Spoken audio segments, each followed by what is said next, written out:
mot du sursaut national à l'occasion de la messe d'action de grâce en mémoire de Thérèse Kapangala.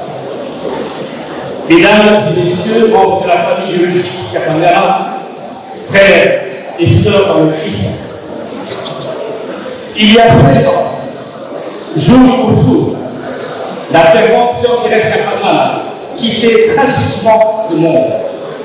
Ce 21 janvier 2018, Thérèse manifestait sa foi en la nation congolaise et aux valeurs de la République, avant d'être fauchée par la dictature ici devant cette église de Saint-François, atteinte par une balle de l'intolérance pour faire taire cette ferveur portée par le peuple pour protéger la Constitution. Partie à fleur d'âge, 24 ans, elle emportait avec elle une lumière précieuse, faite d'espoir pour un nouveau Congo. Un Congo attaché aux valeurs et qui tire les leçons de son histoire. Elle reste un exemple vivant de courage et de foi pour la nation congolaise. Sa mémoire continue de nous émouvoir, tant les raisons de sa mort sont encore et toujours présentes comme risque pour le pays. Thérèse n'était pas seulement l'aînée d'une patrie de 6 enfants ou une future religieuse. Elle incarnait le courage, l'espoir et un profond attachement aux valeurs républicaines. Elle croyait tellement en la justice, la dignité humaine et le respect de la Constitution. Ces principes ne sont pas simples d'idées, ils sont le socle d'une nation forte et unie.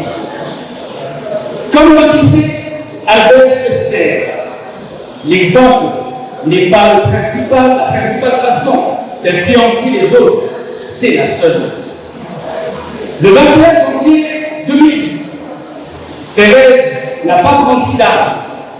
Elle manifestait pacifiquement, portée par sa foi en un avenir meilleur d'un Congo nouveau. Ce jour-là, elle a perdu la vie, non pas par faiblesse, mais par conviction. Elle avait choisi de défendre ce qui est juste, en suivant cette belle expression d'Émile Zola. La vérité et la justice sont au-dessus de tout.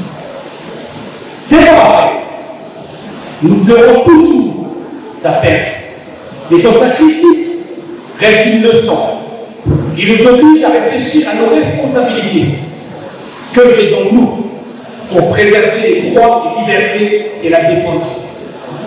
Que faisons-nous pour honorer sa mémoire?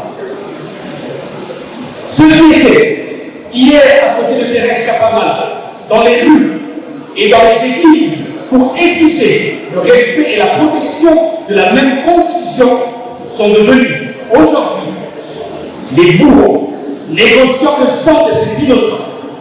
C'est pour cette raison qu'il est important de s'en souvenir et de continuer à porter la peur de ce combat de Thérèse Kapangala.